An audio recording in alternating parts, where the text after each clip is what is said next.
3 strategies, 3 market moods: bull, bear, sideways. I built one for each and then checked all 3 against the actual rules of a prop firm. Only one of them would have actually held up. Now, I know a small backtest doesn't prove anything on its own. Real accounts have rules that kill profitable strategies before they ever pay out. Trailing drawdown, daily loss limits, stuff a backtest just doesn't show you. So this week, one simple strategy per regime: momentum for a bull market, mean reversion for a bear market, and a volatility squeeze for a sideways market. I'm not a pro, but I'm testing these strategies in real markets against real prop firm rules to see which ones would have survived. Today, you'll see which one would have passed and which 2 wouldn't have. Let's break it down. There are 3 main types of market moods, otherwise known as regimes. There's bullish, bearish, and sideways. In a bullish market, price tends to make higher highs and higher lows. In a bearish market, price tends to make lower highs and lower lows. And in a sideways market, price tends to stay within a range. I think of it like trying to get the best performance out of a race car. You have to take different strategies based on the environment. If it's rainy and wet outside, you might want more downforce and all-terrain tires. If it's warm out, you might want to lower down the downforce and focus more on cooling the engine. Different environments necessitate different approaches to get the optimal result. This is the same concept we're trying to apply for trading strategies. There's different strategies to trade in the market. Different market environments necessitate different strategies to optimize profits. A strategy that follows the upward momentum is going to work best in a bullish market. On large, the market goes up. So in a bearish market, what's normally happening is it's reverting to the mean. A mean reversion strategy is going to work best here. When there's no obvious trend to follow, a strategy that focuses on the compression and then expansion of price tends to work best. Momentum strategies tend to work in a bullish market because there are a lot of buyers already buying and pushing price higher. So when a momentum burst happens, the market has the buying fuel to continue on that burst. We can capitalize on that momentum with a momentum-based strategy in a bullish market. Bearish markets are characterized by fear, and because of that, price tends to fall too fast and too far, too quickly, and then snap back up to the mean. That's why a mean reversion strategy works well in a bearish market. In a sideways market, volatility tends to shrink. There's not a ton of buyers or a ton of sellers, so it's a low-pressure environment for a strong move to really cause a breakout. So how can I put all this into practice? Well, the first step before you apply a strategy is figuring out what is the mood of the market. The chart I have here is ES, which is S&P futures contracts, which essentially mirrors the sentiment of the market at large. The indicator that I have displayed on the chart shows the different regimes: bullish, bearish, and then reverting. The green is bullish, the red is bearish, and then the blue is reverting, or sideways, as we could also think of it. Highlighted here is the section of data that I looked to test this idea of market mood zone. Sadly, on the free version of TradingView, this is all the data that was available to me to algorithmically backtest on. Given that, I'm going to throw a huge caveat in. Any of the strategies and results we're about to look at cannot be deemed as significant, as they were tested on an extremely small sample size.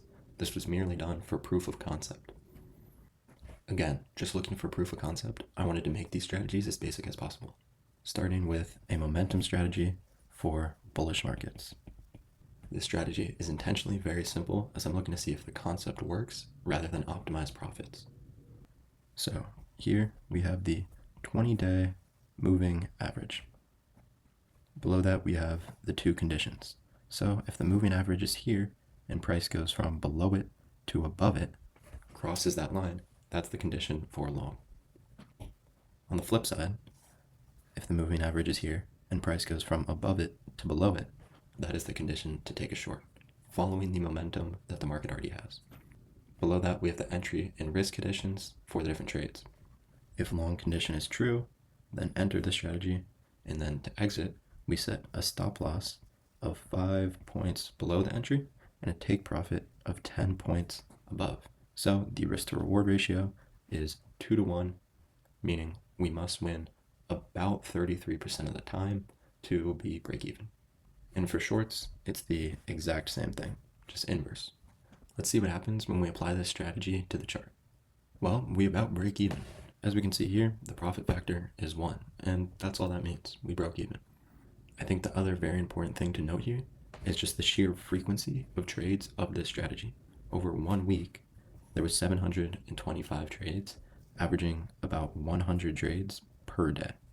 Now, what this tells me for a prop firm is this necessitates automation, which some prop firms do allow, but some don't, and I was thinking I could maybe set up a signal where I trade this strategy algorithmically, paper trading it, and have a signal for each trade, and then place that trade manually in a prop firm.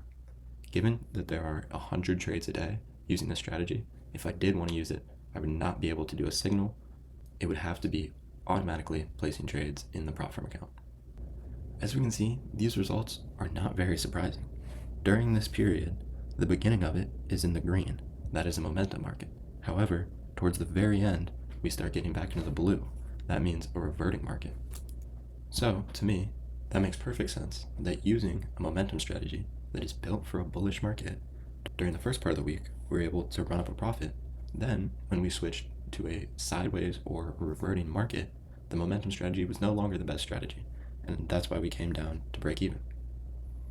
Again, I shouldn't say that's why. This is a very small sample, so it could totally be due just to random chance.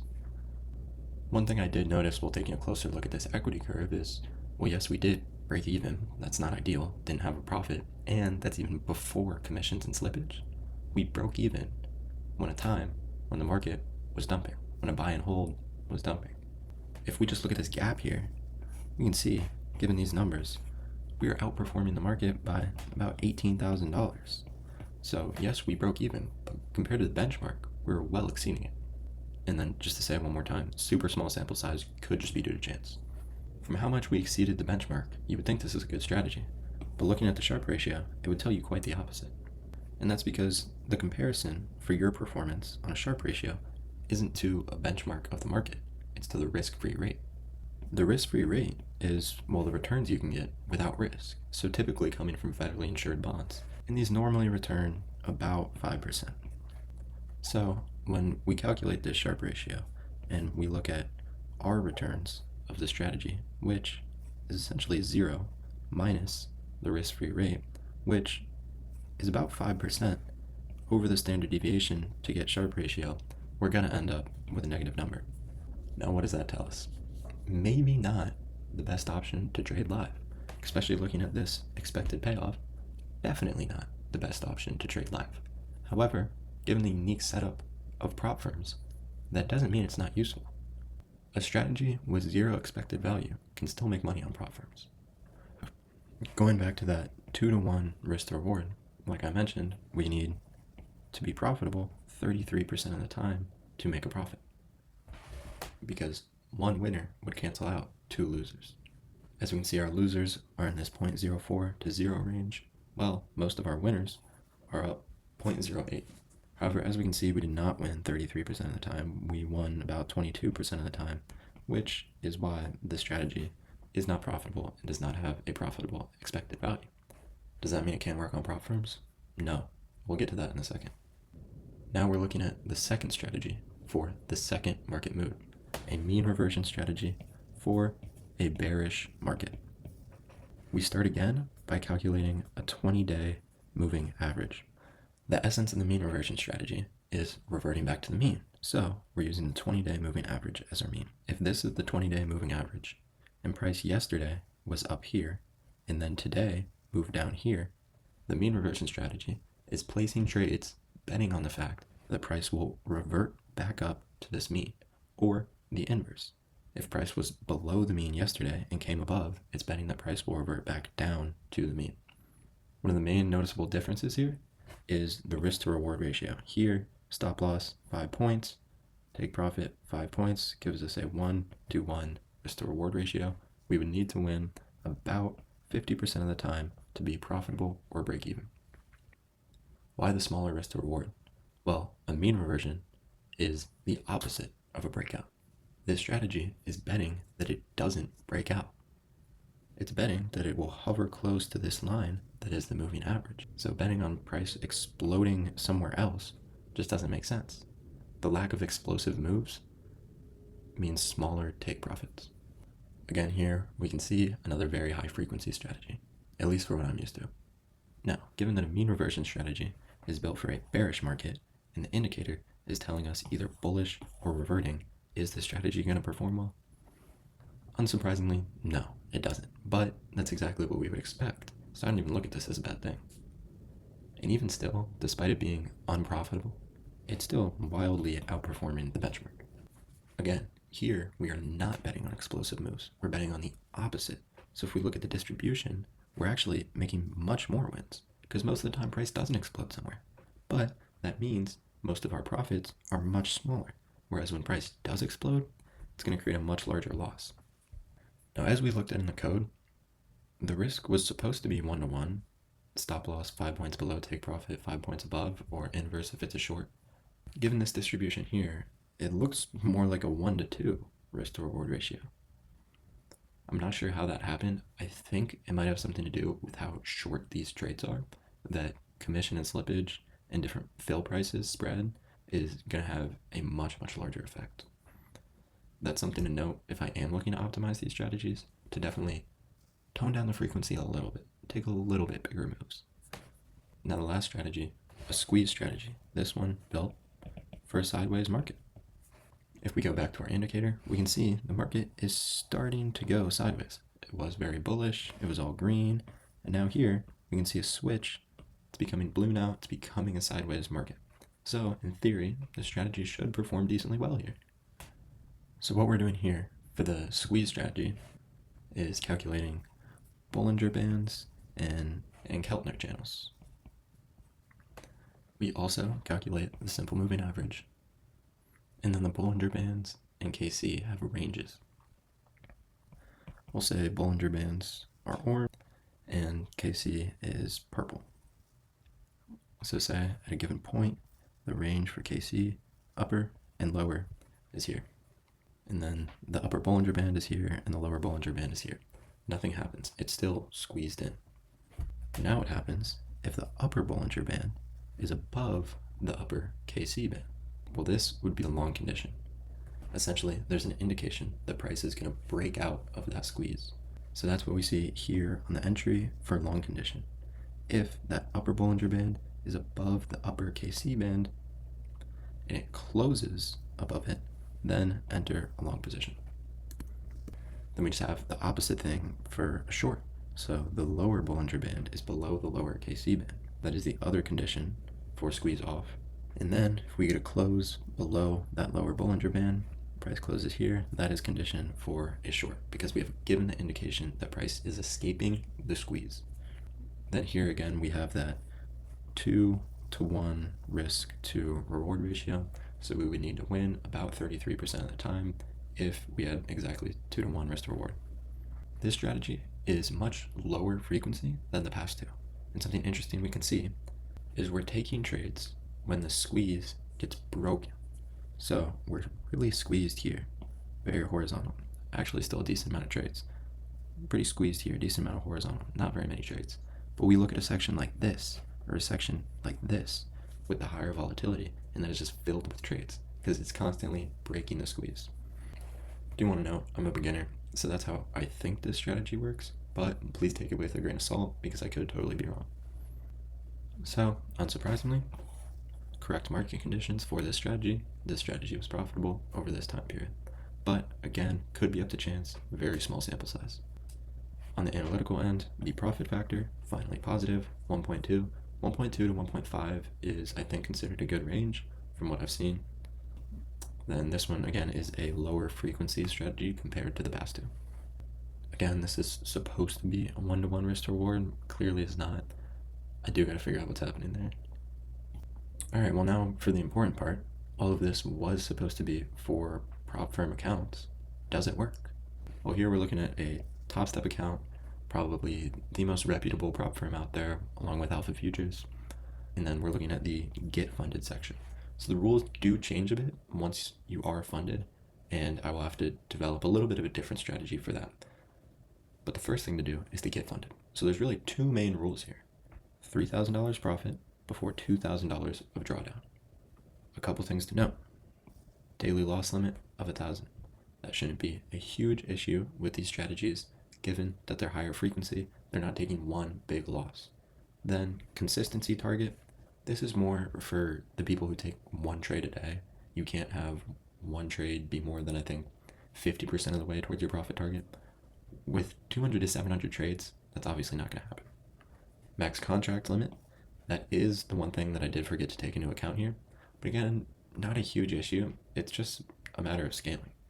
Then probably the most important thing is that this max loss limit is trailing. Now, luckily, it's end of date, meaning if the account starts at 50,000, but then you make $2,000, now your max drawdown is $50,000. It moves up as your profit moves up. So with that basic overview out of the way, did our basic regime-based strategies pass? Yes, I think that this one might have. But I don't know. At first, I was forgetting about the trailing max drawdown. So I went, oh, max drawdown, 1,700, that's less than 2,000. Then we run it up to 4,400, that's way more than 3,000.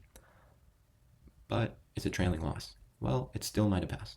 So the biggest drawdown we have before hitting 3,000 is right here. We can see it's up at probably about 2,000 in profit, and then drops down just right below the line to probably about negative 150. So that drawdown would probably be more than 2,000. So it may not have passed. It's hard to tell exactly from this graph, but say it didn't pass, and this drawdown was 2,150, and the account was gone, and you had to reset it. Well, if you reset it and just start it again, you would pretty quickly hit the profit target with the consistency rule without hitting max drawdown and pass this section and get funded. And this right here is why, with zero expected value, you can be profitable on prop firms, because you do not have to take this loss.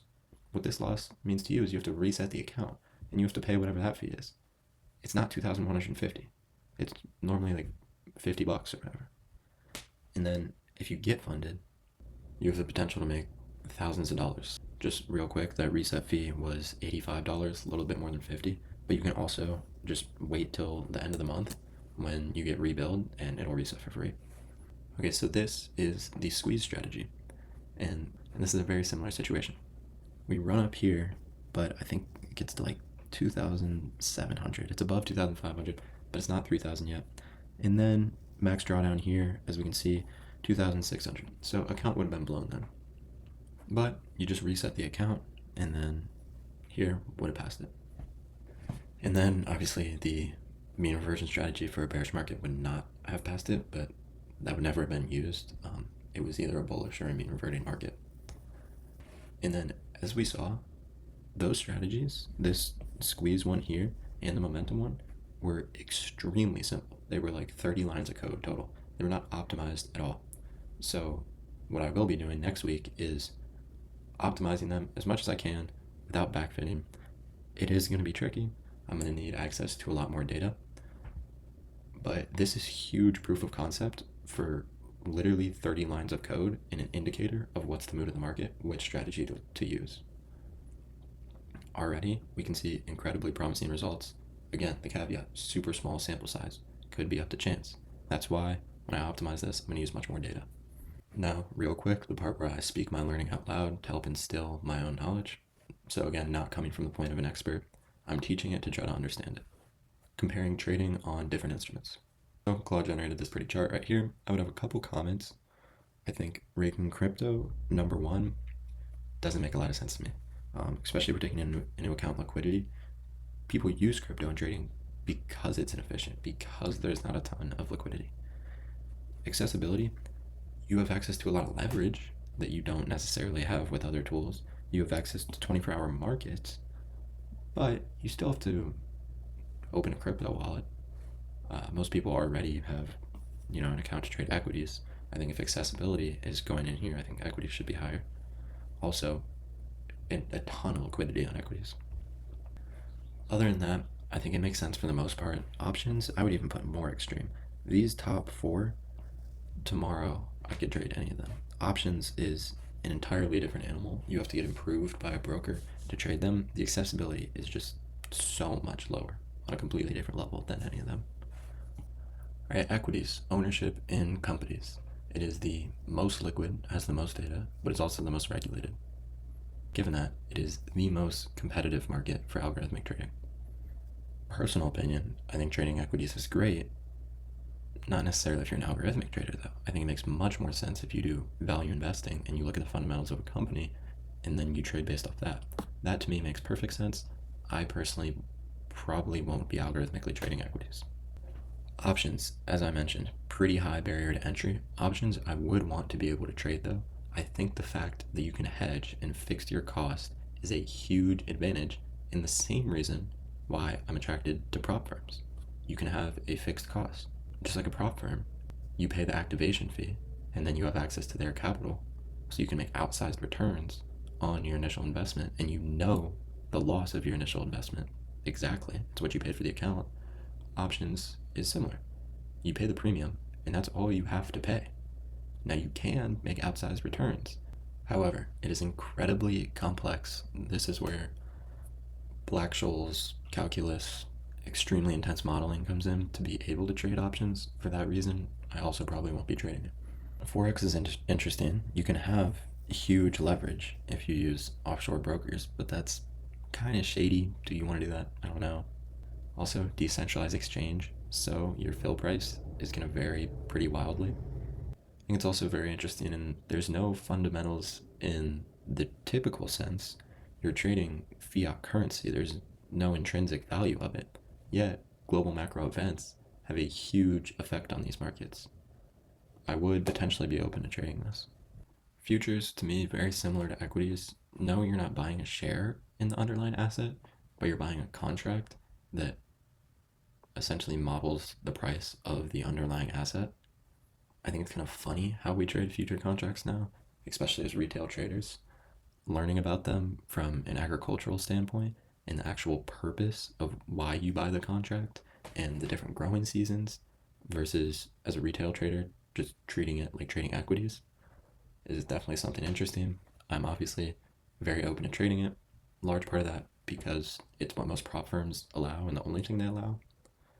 I think that's also interesting due to the regulation. I mean, that's how Kalshi and Polymarket are getting away with what they're getting away with. They're framing their trades as future-based events contracts rather than a sports book, a casino.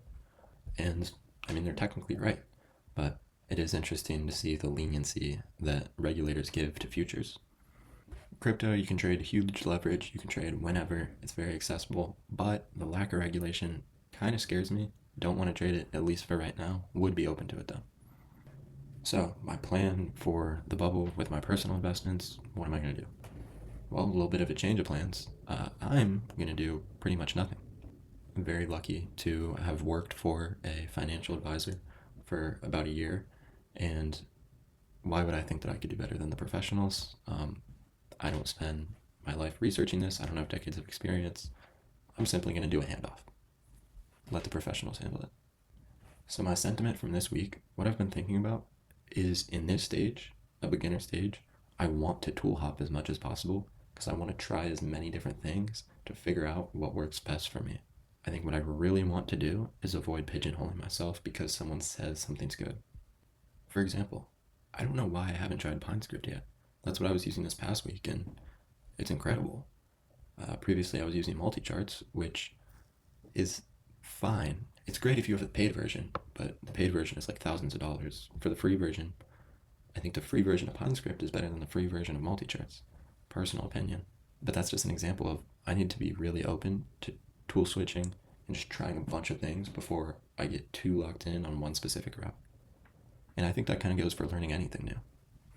My takeaways for my reading this week: the investing strategy of buy and hold the S&P or something similar versus picking stocks.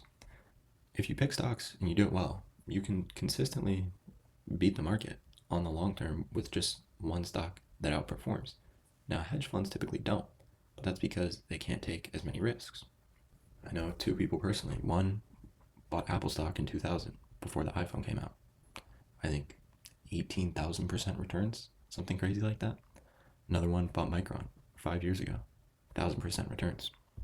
Now, true, you only hear about the winners, but those winners would cancel out, I think, all of the other losses.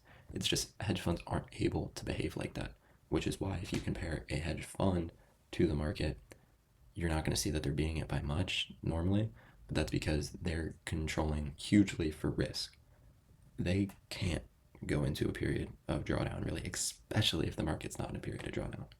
And because of that, they can't behave with the same freedom. So, is it worth it to stock pick? Well, I think it depends on the person and how much you factor in peace of mind. If it bothers you and you're constantly checking your brokerage app to see the price of the stock that you pick, you should probably just buy and hold S&P. If you're good at research and you just put the money in and you don't look at it and you don't care about it, well then yeah, you probably shouldn't give up the advantage that is unicorns and that is the potential to have these 10, 20, 100x returns. So next week's goals. The main thing I want to do is refine each of those 3 strategies, make sure that every upgrade has a why, and then test those across much more data in different regimes than I did this past week. Next, since it's so promising, I don't necessarily want to do it yet, but I want to develop a plan. How would I take a pine script strategy and implement it to a prop firm like TopStep? Then lastly, build out a little cash flow spreadsheet. Okay, I spend this much on activation fees, this much on reset fees, this much on a TradingView subscription. How much would I have to make from a prop firm? How often would I have to get a payout to be in the profit overall? Lastly, as always, just gotta let them know, this is a journal of me learning. I'm in no way an expert, and this is definitely not advice. I'm explaining these things because it helps me understand it. Hopefully, it provides you some value too.